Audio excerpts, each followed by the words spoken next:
Můžu to dát bombonek zatím? Představuji vám velkou úžasného krále Jelimána, všech limounů samozvaného pána a tak dále, hurá lebra.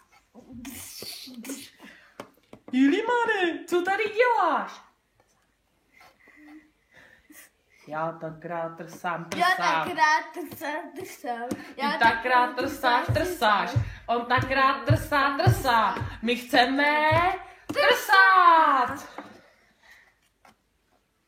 Jelimáne, já chci trsat s váma.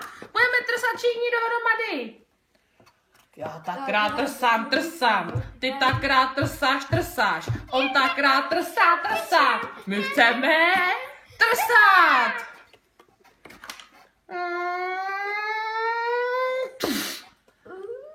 Jelimány, co nám to tady přistálo na pláži?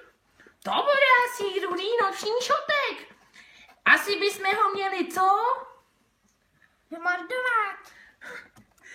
Na šotka!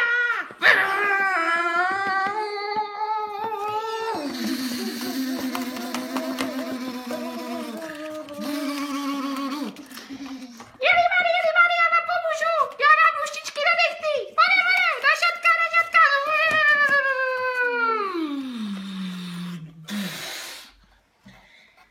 Jelimány, asi jsme se ho zbavili, ale vidím to tak 50/50.